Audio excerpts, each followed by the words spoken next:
Boa noite. Ana Maria Álvares, que acabou de entrar. Boa noite, bem-vinda.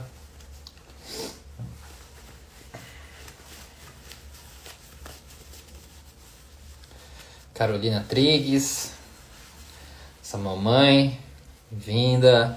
Alexander Ribeiro, Cris Frank, queridíssimo Felipe, J Felipe, né?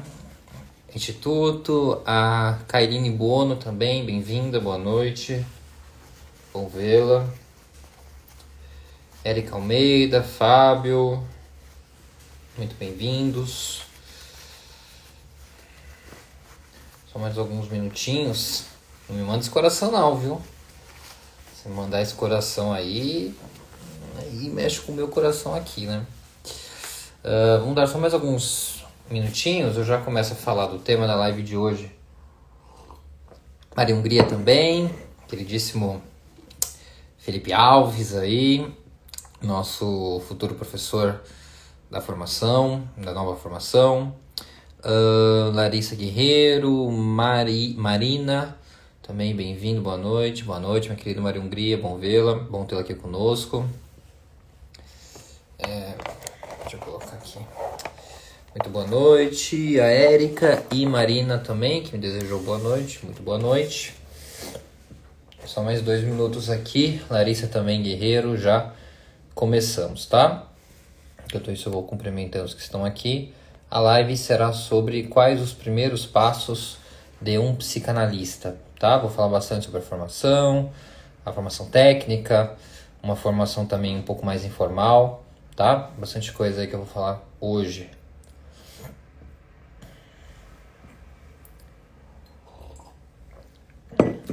Bom, os que forem entrando vão entrando e, enfim, com o passar do tempo aqui da minha fala, tá? Vocês podem ir colocando perguntas aqui no chat, eu vou tendo atenção e também respondendo, tá?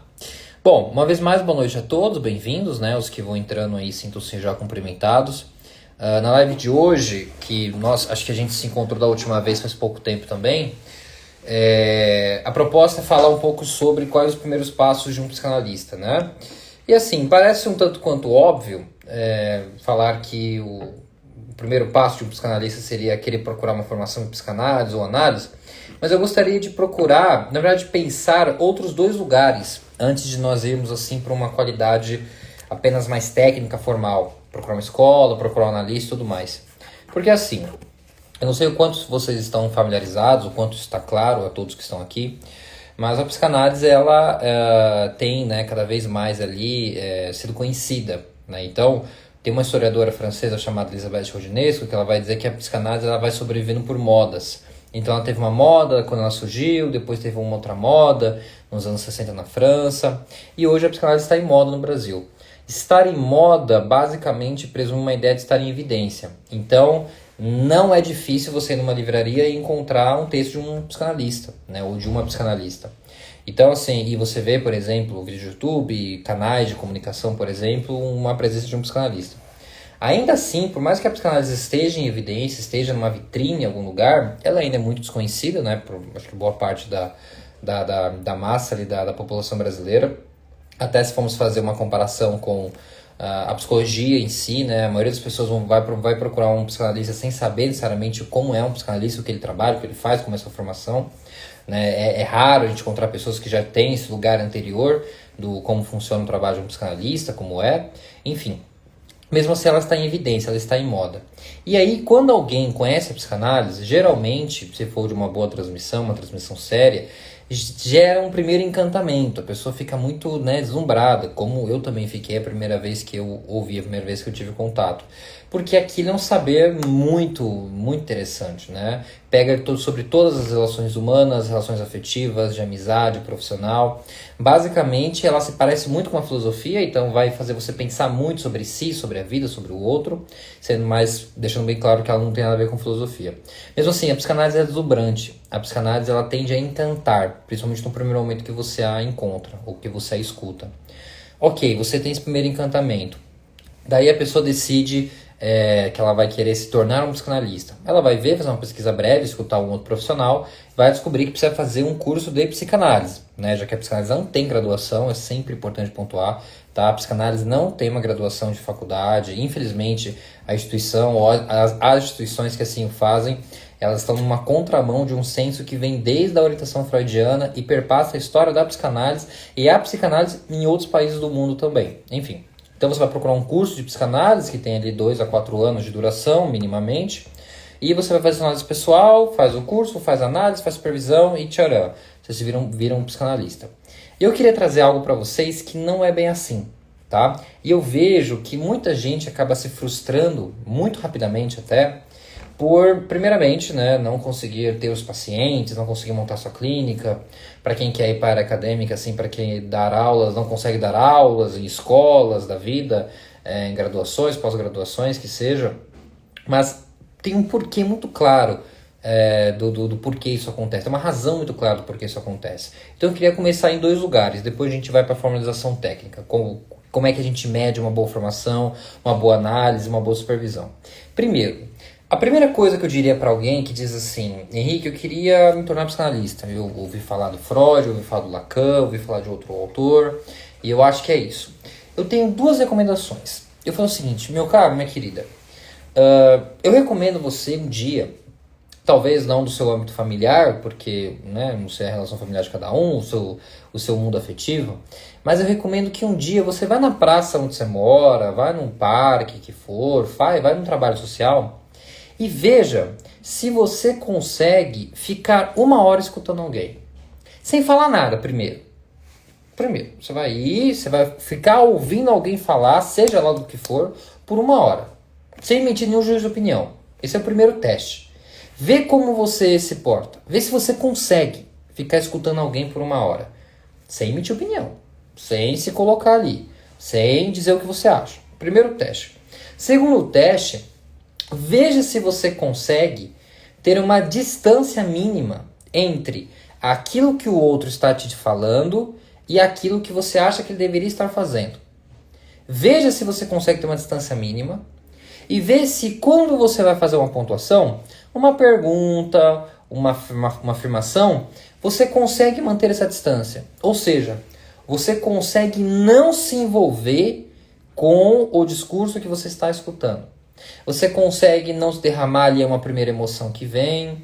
Você consegue desconfiar se essa pessoa está dizendo o que ela está dizendo com alguma verdade, se tem alguma veracidade nisso.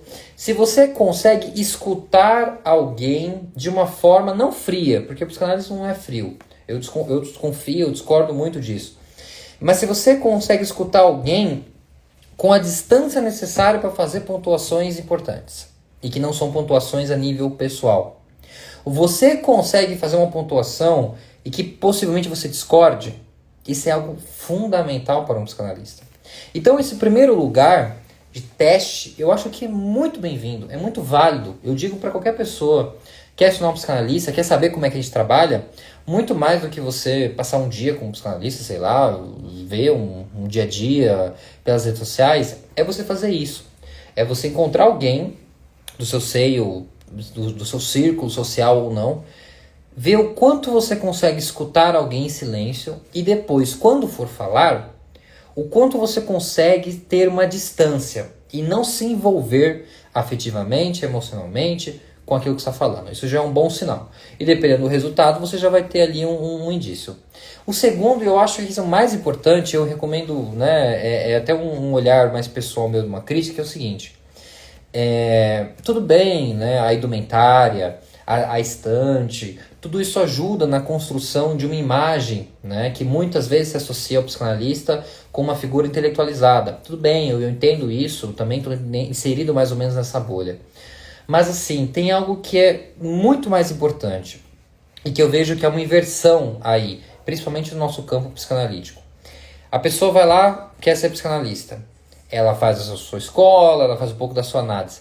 Ela já vai estar preocupada em passar a imagem de que ela é uma pessoa intelectualizada. Ela vai estar mais preocupada em passar uma imagem, então eu preciso começar a comprar roupas bacanas, encher minha estante de livros, falar de forma mais assim, citar autores, porque eu quero passar essa imagem, né? Uma vez eu vi alguém falando assim, né, de estratégias na rede social. A pessoa fala assim, põe no story, né? Eu só tenho horário segunda às 4, e mesmo que eu tenha 20 horários. É pra pessoa achar que eu sou uma figura exclusiva. E esse é um dos principais erros em relação a essa formação informal, tá? Depois a gente chega na formal. Esse é um dos principais erros de quem quer se tornar um psicanalista. Querer ser antes de fato ser. Querer ter a pose, querer ter a imagem, querer, né, ficar ali num lugar ali que não é dele, não é dela, né? Porque assim, todos que me escutam, queridos e queridas, né? Eu me lembro, por exemplo, né, um registro da minha vida pessoal, que quando houve a pandemia, que foi, né, um momento bastante crítico para todos nós, em 2020 eu atendia só presencial, então foi um baque para minha clínica, né? Imagina, tem um vírus, todo mundo sai de casa, toda uma crise financeira. E eu perdi muitos analisandos, não lembro quanto, mas sei lá, 8 de uma vez, alguma coisa assim, algo que impactou a minha clínica. E bom, não tinha o que fazer, né? Virei ali apenas pela modalidade online.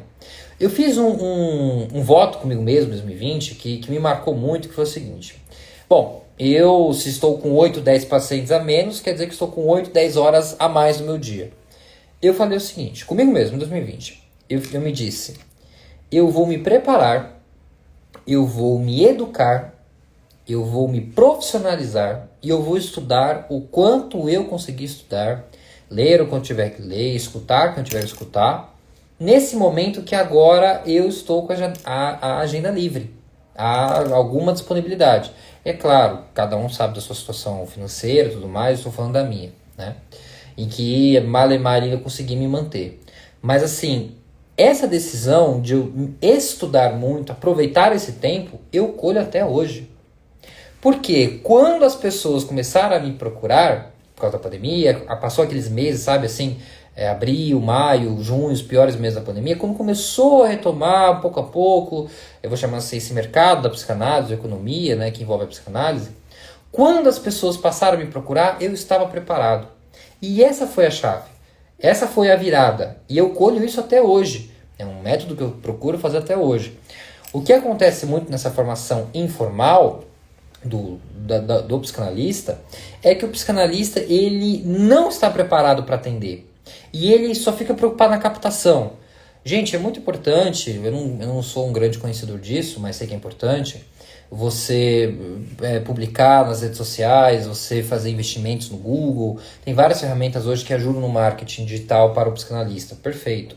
Mas nada adianta você investir muito, você comprar roupas legais, você fazer a sua estante cheia, se quando o analisante procurar, você não saber o que fazer com ele. Se você não tiver, o que eu sempre chamo nas aulas, da clareza no trabalho. O que é que eu estou fazendo com esse paciente? Para onde eu quero levá-lo? O que do caso eu quero atender? O que eu estava dando uma supervisão agora há pouco, eu falei assim para a supervisionanda. Ela me trouxe um caso, eu disse assim para ela, o que é material analítico desse caso? Boa parte, às vezes, das pessoas que vão fazer análise, elas passam 50 minutos falando e o material analítico, ou seja, aquilo que nós vamos recolher para trabalhar, ela falou por 2, 3 minutos. Ela falou por 5 minutos. Às vezes é uma frase, às vezes é uma xiste, às vezes é uma piadinha fora de hora. Às vezes isso é um trabalho de semanas, meses ou até anos de um psicanalista para com o analisando. Então, mais importante de que se posicionar nas redes, saber qual a melhor plataforma, qual o melhor autor, mais importante de querer vender uma imagem que sabe, é saber. E eu vejo assim, não tem erro, porque se você se preparar, e eu já vou chegar na formação técnica, a formação formal, se você se preparar verdadeiramente, não tem como dar erro. É isso que eu falo muito para os alunos, para a supervisão, né? Todo mundo ali que quer estar nesse campo da psicanálise. Não tem como, porque falta bons psicanalistas no Brasil. Não posso falar de outros contextos, mas eu falo do meu contexto. Falta bons psicanalistas, eu sou de São Paulo. Falta bons psicanalistas no Rio de Janeiro, em Minas Gerais, em qualquer lugar, estados do norte e nordeste do país, centro-oeste. Faltam bons, está escasso. Psicanalistas que não só, e eu volto a dizer, o que é a medição de um bom psicanalista, né? Eu não meço um psicanalista de qualidade necessariamente por conta de cobra. Isso pode ser um engano terrível, porque você pode ter uma sessão muito cara, né, por os padrões, vou colocar assim, brasileiros, por assim dizer, E você pode ser um psicanalista horrível. Ah, mas professor, como é que pode alguém ter a sessão tão cara e não ser um bom profissional? Pode, porque as pessoas pagam para escutar o que elas querem. Eu tenho uma tese de quanto mais cara a sessão, mais difícil é de fazer análise, né? Então, não é uma boa medição. A medição de um psicanalista que sabe o que está fazendo, né, de um bom psicanalista, é essa clareza. Ele vai dizer o seguinte: olha, como você trabalha? Eu trabalho com a linha freudiana, eu trabalho com a linha kleiniana, eu trabalho com a linha lacaniana, eu trabalho em uma vertente mais contemporânea, pós-Lacan. E aí, quando eu escuto um paciente, eu penso nessas formas. Eu faço minhas pontuações seguindo essa lógica. O psicanalista que não sabe a lógica que ele exercita está completamente perdido e fadado ao fracasso, fadado ao insucesso profissional, fadado a até receber pacientes, até encontrar pelo marketing. Hoje tem muita gente, tem muita demanda, né? Até encontrar, eles até podem chegar na sua clínica, mas eles não vão manter. Então, você pode até fazer um investimento, um aporte semanal, mensal, angariar esses pacientes podem chegar até você, mas eles não vão ficar se você não souber o que está fazendo. O Google, o Instagram, ele vai até o começo. Depois ele dá o paciente na sua mão, analisando a sua mão, e aí é com você. E se você é alguém que versou, que se promoveu a pensar-se, a se preparar com exclusividade ou com essa atenção demasiada à imagem, aos livros na estante, à qualidade da indumentária, a um traço estético que lhe interesse, a algum outro tipo de, não sei, uma validação de um diploma. Se você se preocupar com isso, primeiramente, não há dúvida que os analisandos vão chegar e com tanta velocidade que eles chegaram, com tanta velocidade eles vão ir embora. Então, a primeira coisa que eu quero colocar desses primeiros passos aqui de um psicanalista, né? Além desse teste, desse convite que eu faço e que é válido até hoje, mesmo depois de formado, né? Esse teste para ver se você consegue escutar alguém, consegue fazer uma intervenção ali com alguma distância. Se você consegue estar mais preocupado, primeiramente, antes de querer aparecer, antes de mostrar, antes de construir a sua imagem, você construir o seu saber. Né? Então eu vou resumir essa primeira parte aqui da live com essa frase: antes do psicanalista estar preocupado com a construção da sua imagem, ele tem que estar preocupado com a construção do seu saber. Construa primeiro o seu saber. Saiba do que você está falando. Por que você fez essa pergunta? Por que isso te interessa? Como é que você faz a análise de um sonho? Por que a sessão vai até 1 hora, pode ir mais, pode ir menos? Construa primeiro o seu saber. Depois disso, construa a sua imagem, veja a melhor forma de se promover, vincule-se a escolas, vincule-se a instituições, participe de grupos de estudo. Tudo isso é muito viável, muito convidativo, tá? Muito bem-vindo.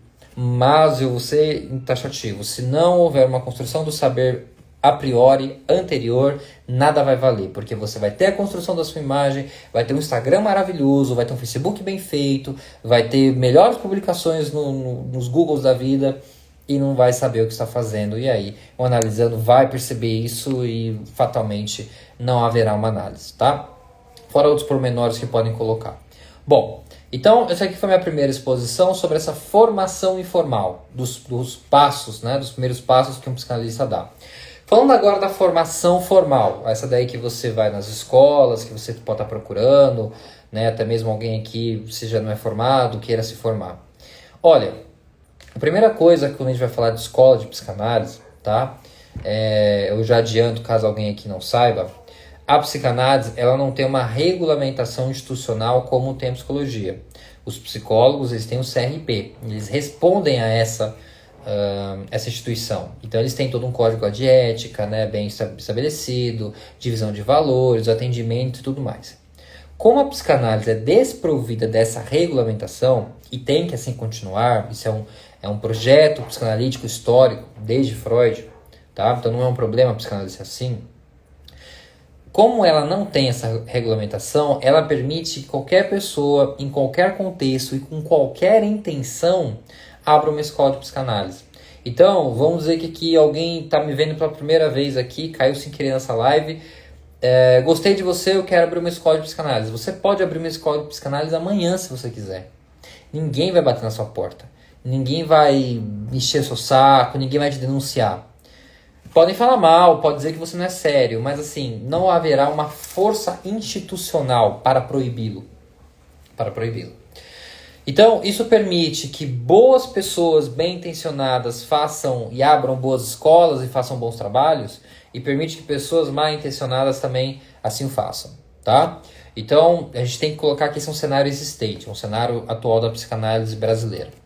Ok, dentro desse cenário, o que é preciso, né, de uma medição? Quais bases são legais? Primeira coisa que o aspirante a psicanalista tem que entender é, ao fazer essa pesquisa, saber se essa formação ela tem um mínimo que nós chamamos do tripé psicanalítico.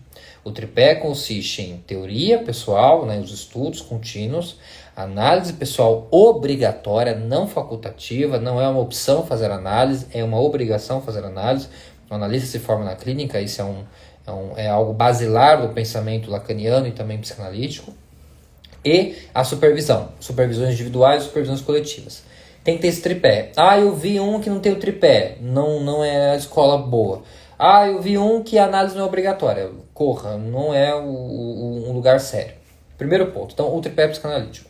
Segundo ponto que é muito importante é, dentro desse tripé, falando aqui na parte dos estudos, falando aqui na parte da transmissão teórica, como é a grade dessa escola? Porque assim, pode parecer óbvio, né? Todo mundo vai começar a estudar psicanálise por Freud, né? Freud é o grande nome da psicanálise, o autor mais conhecido ao menos. Mas assim, Freud foi e é um autor altamente complexo. Não é fácil ler Freud como se diz. É evidentemente mais fácil ler Freud do que Lacan. Mas assim, Freud é um autor que ele tem uma obra. O que é uma obra? Uma obra é uma ideia de pensamento que tem começo, meio e fim. Então, se você começar lendo uma obra pelo meio ou pelo final, com certeza a compreensão geral dessa obra estará prejudicada. Então é muito importante avaliar como foi pensado essa grade, se essa escola disponibiliza e como foi pensado. Né? Numa entrevista com o gestor, o professor, o diretor dessa escola, é importante saber assim, como é que você vai transmitir Freud? Você vai passar pelo quê? Eu sou professor de Freud, né, um bom tempo aqui no Instituto, e eu sempre coloco isso, para quem é meu aluno aqui já sabe. Muitas vezes a pessoa vai explicar Freud e já coloca na primeira aula o id, ego, superego, que são os 3 conceitos mais conhecidos da psicanálise. Id, ego, superego, Freud foi elaborar depois de 1920, entre 20 e 23, né? Para alguém que não saiba aqui de psicanálise, o Freud começa a sua produção psicanalítica lá pelo ano de 1893. Ou seja, quase 30 anos depois, Freud vai escrever do superego, eu e o isso. O isso, supereu, ego e isso. Só depois de 30 anos. Então, o que eu faço com os 30 anos anteriores? Eu não estudo, eu não leio, eu não procuro saber. Então, esse é um erro muito grave. É muito importante, então, o aluno, o aspirante, o psicanalista, ler essa grade, ver como foi pensado. Vai ter o Winnicott? Não vai ter. Vai ter escola inglesa? Não vai ter. Vai ter algum autor contemporâneo? Vai ter Jacques Lacan? E aqui eu preciso fazer uma pontuação sobre Lacan. Né? Eu respeito, evidentemente, até porque existem ótimos profissionais que não trabalham com a linha lacaniana, é evidente. São freudianos, são kleinianos, são bionianos, são kleinianos, já foi winnicottianos, enfim. Existem bons profissionais, evidentemente, que são de outras áreas que não lacaniana. Mas assim, isso é uma coisa. Não estudar Jacques Lacan é basicamente deixar de estudar cerca de 70% do que foi produzido de mais denso de conceitos fundamentais da psicanálise. Você pode não seguir, discordar, pode preferir outros métodos de interpretação. Né? Você pode ler um caso à luz da teoria kleiniana esquizoparanoide, você pode ler o caso com a técnica e manejo winnicottiano de Holding, né? Isso pode te agradar mais, você pode entender que pode ter um efeito clínico melhor, você pode manter a tradicionalíssima epistemologia freudiana, divã, associação livre até 50 minutos, a intervenção interpretativa do analista. Não tem problema. Mas deixar de estudar Lacan é deixar de estudar um intelectual, alguém que também teve uma obra e elaborou muito para a psicanálise. Reinseriu a psicanálise na ordem da ciência, do debate científico. Então, assim, é outra coisa. Eu desconfiaria muito de uma escola de psicanálise que não tivesse Jacques Lacan ou tivesse um mínimo. Porque, assim, a gente já entrevistou algumas pessoas, né? Semanalmente a gente entrevista para o Instituto e às vezes a gente sempre pergunta como é a formação e a pessoa fala assim, eu tive um básico de Lacan. E eu pergunto, o que é um básico de Lacan? 5 aulas. Poxa, gente, é difícil, né? 30, 40 anos de obra escrita e oral do Lacan para ser resumido em 5 aulas. E às vezes a qualidade dessa aula ainda é bastante empobrecida, né? Então, assim, é algo que eu também colocaria como uma métrica. Porque, só para vocês terem uma noção, principalmente para quem aqui não é da área, ou até tem a inspiração, poderiam me perguntar assim, mas professor, você está dizendo que a importância de estudar Lacan é a mesma importância de estudar Freud? Com certeza. Com toda certeza. Freud vai ser sempre o mais importante porque foi a partir dele que tudo nasceu. E nós sempre faremos uma psicanálise a partir do Freud. Não é uma psicanálise apenas freudiana, porque temos que fazer nossas críticas, atualizações do pensamento freudiano, que é necessário. Mas a psicanálise, para ser psicanálise, ela sempre vai partir do Freud. Ele é a pedra angular, como diz o conceito bíblico, que a partir dessa pedra se inicia, né? Agora, tal qual ele é importante, ou melhor dizendo, indispensável, também é Jacques Lacan, né? É impensável, por exemplo, quando a gente pensa a nível clínico, você desconsiderar o que Lacan elabora, por exemplo, a nível da psicose, a nível da loucura não psicótica, a nível da melancolia, todos os quadros clínicos, tá? Psicose, loucura não psicótica, melancolia, né? É indispensável você pensar, por exemplo, a perversão, segundo a atualização que Lacan fez, né? É indispensável você pensar o fim de análise, segundo a atualização que Lacan fez. É indispensável você pensar como trabalha um psicanalista. O conceito a quem resiste à análise é um analista veio do Lacan, não veio do Freud, não veio de Anna Freud, não veio dos pós-freudianos, não veio da escola inglesa, né? A ideia hoje de que o analisando é pressuposto que ele vai resistir, então temos que pensar nas resistências do analista, como que o analista está atrapalhando o caso, como que o analista não está conduzindo o caso certo, como que o analista ele está ali atrapalhando a cura do seu paciente.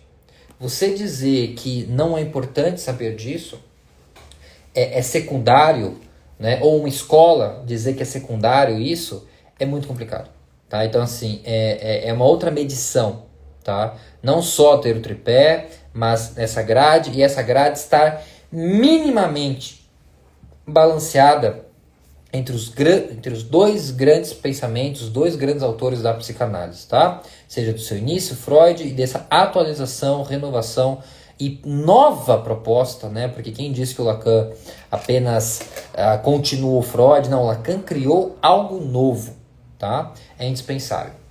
Outra coisa também que é importante falar, a Patrícia escreve aqui, não dá para pensar clínica sem significado significante, não há dúvida também, né? O significante é um conceito revolucionário que o Lacan extrai do Ferdinand de Saussure.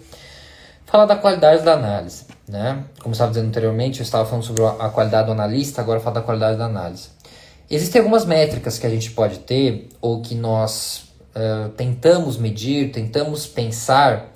Por exemplo, quando o analisando entrou em análise, é um ditado muito comum, né, na psicanálise, né, nos círculos psicanalíticos. Quando alguém entra em análise, como saber que eu estou no caminho certo e tudo mais.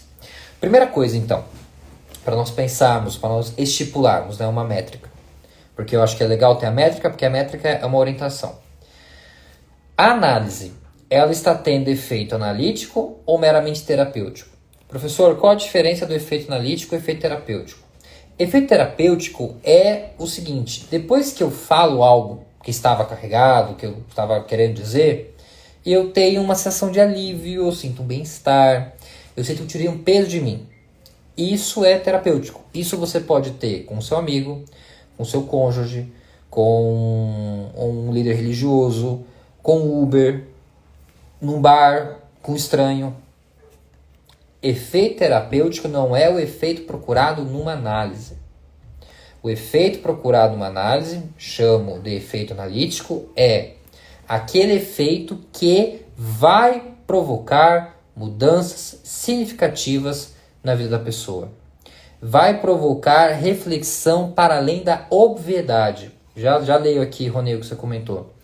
Porque o que se trata numa análise, pelo menos na perspectiva lacaniana, por excelência, é um saber sabido, porém ignorado. Essa é a definição de consciente para Lacan.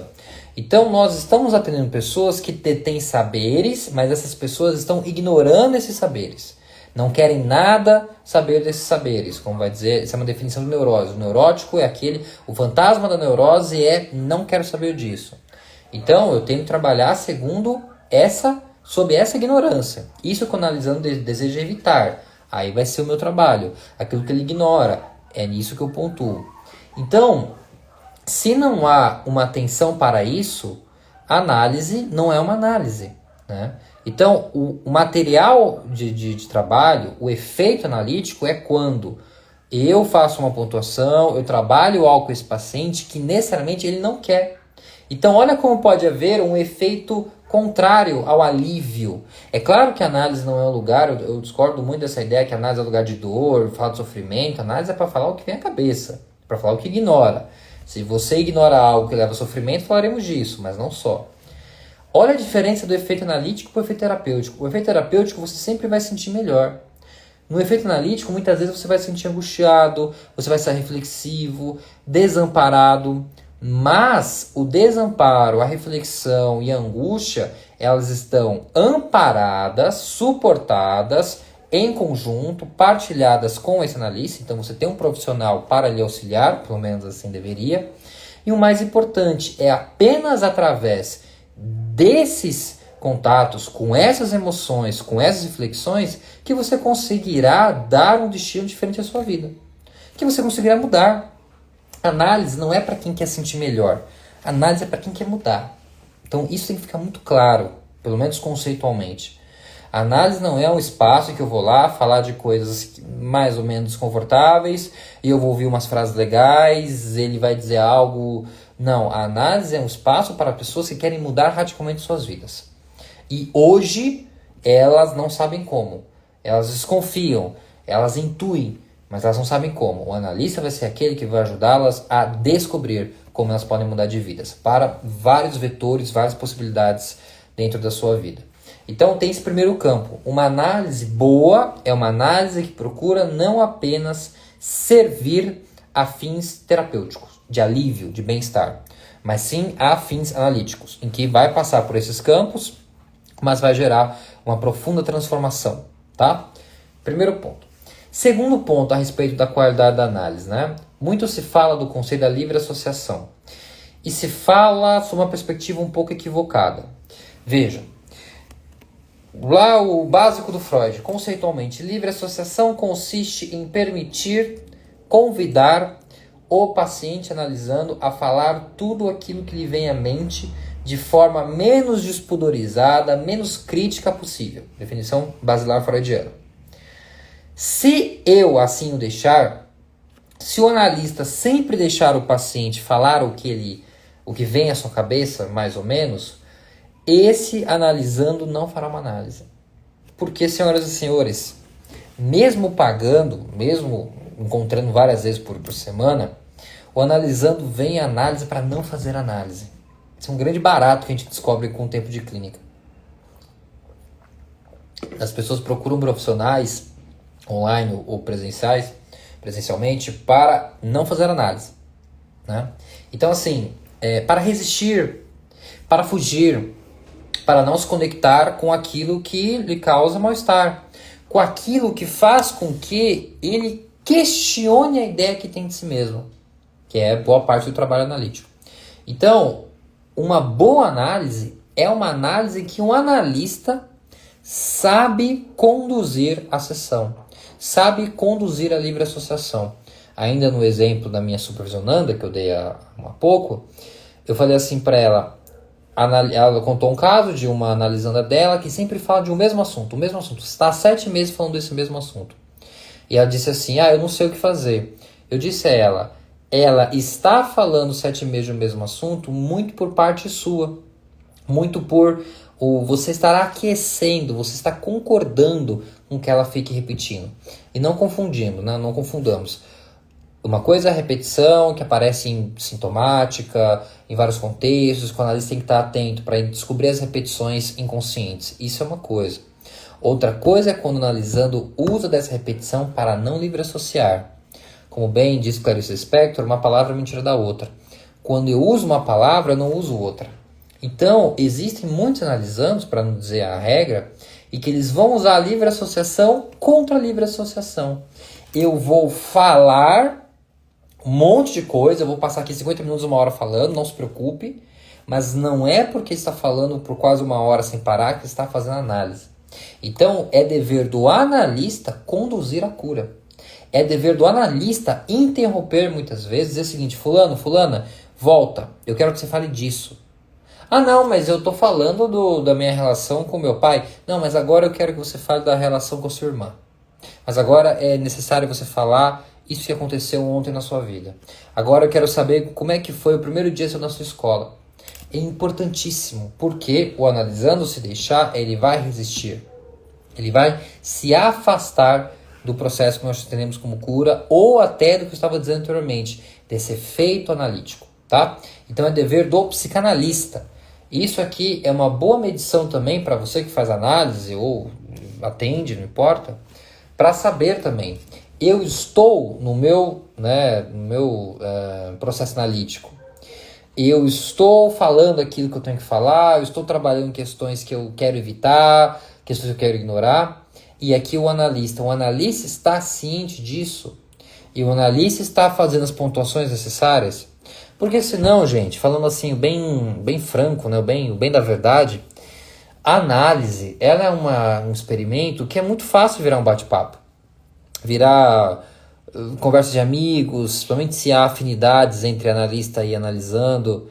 É muito fácil a análise virar qualquer coisa, menos uma análise. E eu volto a dizer, eu sou muito crítico a até no meio lacaniano, né? Essa postura de analistas que não dão boa noite, não falam nada, não tratam bem os analisandos, tem um excesso de preocupação, de proteção transferencial e tudo é pela transferência. Eu sou muito crítico a isso. É claro que há eu não gosto do termo equilíbrio, mas há um bom senso, pronto, um bom senso entre o que você vai mostrar, não vai mostrar, vai falar, não vai falar. Mas assim, essa noção de que o analista é alguém muito à parte da humanidade, que ele não quer receber boa noite, o analista não quer, uma pessoa não liga para isso, eu não gosto. Mas agora, é notável que isso é uma medição fundamental. Isso é algo presente. Então, o analista saber como colocar esses análises em livre associação é muito importante. E por fim, né, um lugar também para saber se eu fiz uma boa análise, eu estou fazendo, é se eu percebo as minhas resistências e ainda assim desejo superá-las. Isso eu acho que eu finalizaria com essa terceira ideia, né, da análise. Porque perceber as resistências, todos vão perceber. É só você escutar um ser humano por 5 minutos que você já vai ver o que é difícil para ele falar. A diferença é o que eu faço depois da percepção.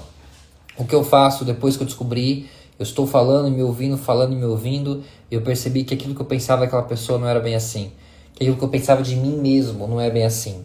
Eu recuo, eu fujo, eu brinco, ou eu falo, ou eu tento trabalhar. Se eu tento trabalhar, se eu me esforço para tal, é um bom caminho, é um bom indicativo analítico. Bom, e para finalizar a ideia da supervisão, né, como saber que tem, né, uma boa supervisão também numa escola, eu estava até apresentando isso para os meus alunos, né, do Instituto semana passada, o modelo que eu mesmo elaborei sobre relatos clínicos, como é que você monta um caso, né, tem lá os lugares, eu coloco mais ou menos 5 pontos ali. É importante também que essa supervisão você encontre o critério.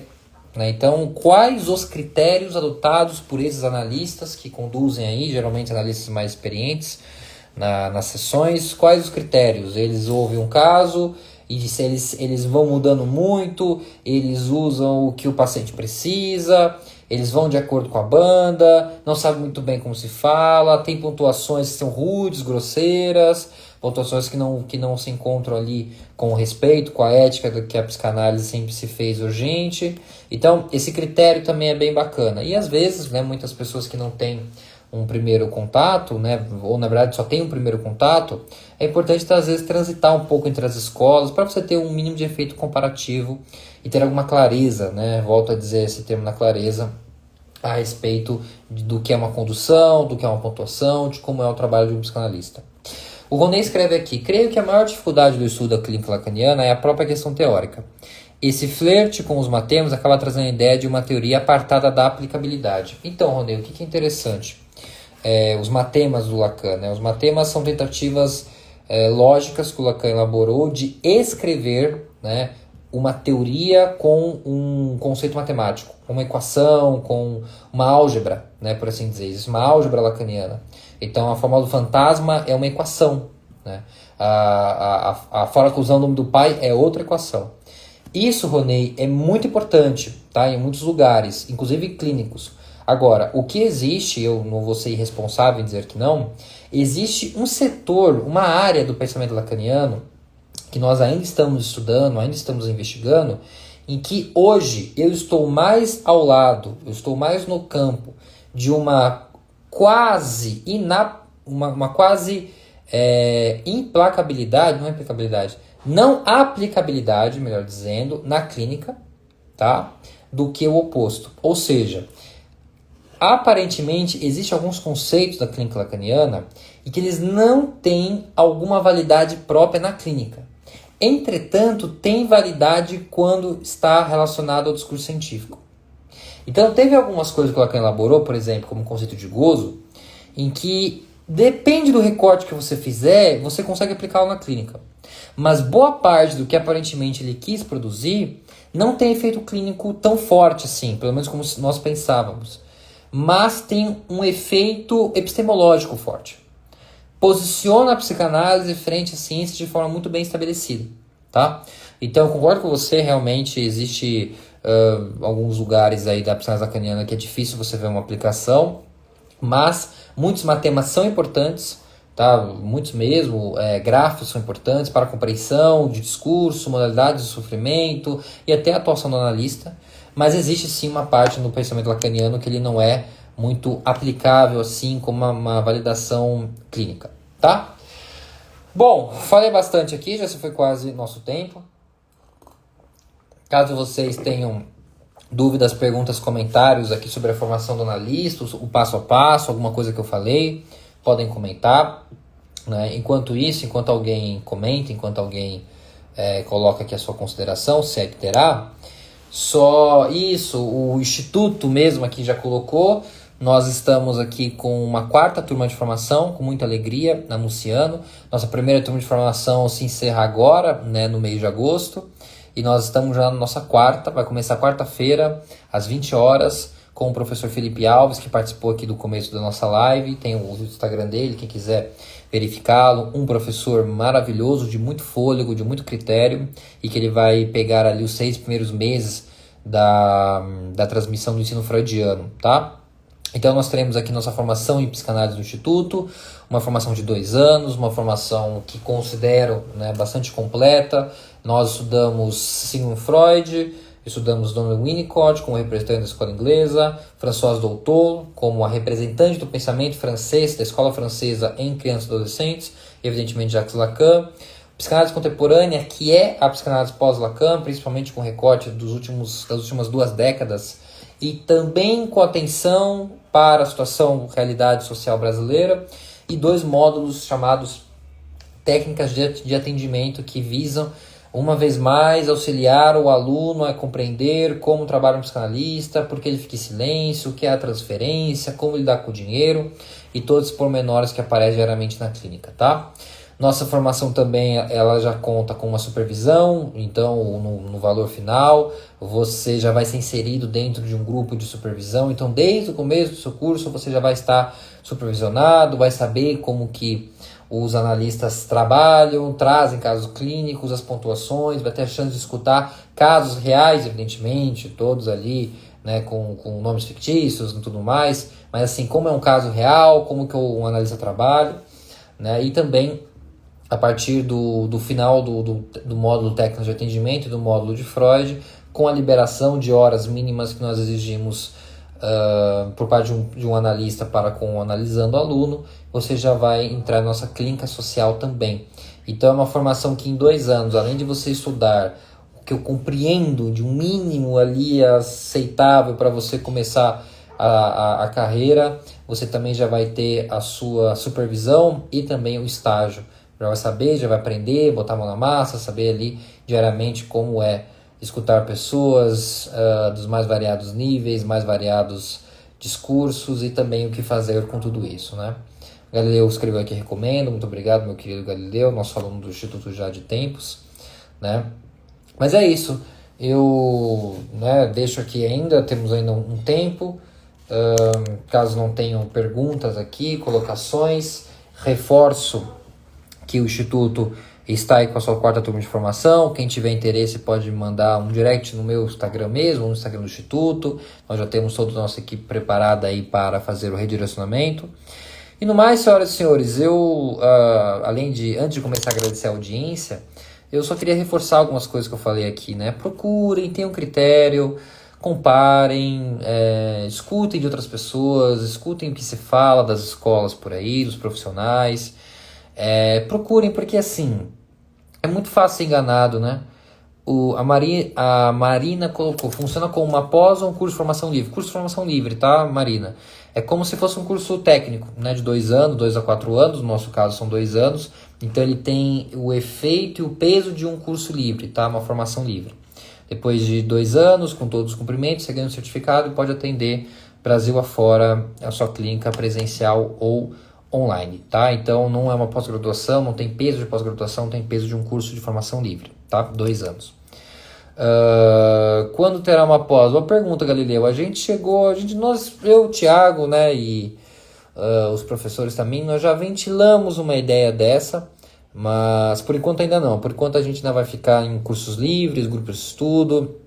Nós estamos abrindo uma formação permanente em psicanálise, que vai funcionar como se fosse um seminário, que é para pessoas que já se formaram em psicanálise e desejam estudar de forma um pouco mais aprofundada. Vai começar no final de setembro, se não me falar a memória, vai ser comigo, eu vou tocar ali o barco. E, por exemplo, a gente vai fazer renovações, né, anuais de temas.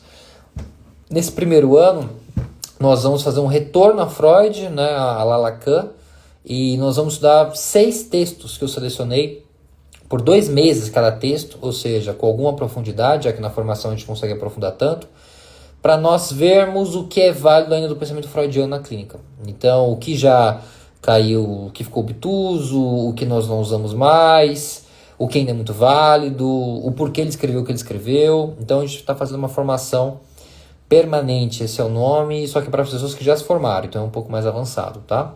Mas por enquanto é isso. Marina escreveu, obrigado você pela pergunta, tá? E é isso, eu procuro encerrar minha fala aqui com isso, né? Tenho um critério, tenho desejo mesmo em saber aonde vocês estão. Não percam o seu dinheiro, né? Porque no final das contas é um investimento, não só da análise pessoal, principalmente, mas a nível institucional também. E todas as escolas têm seus vícios, todas as escolas têm seus maneirismos, né?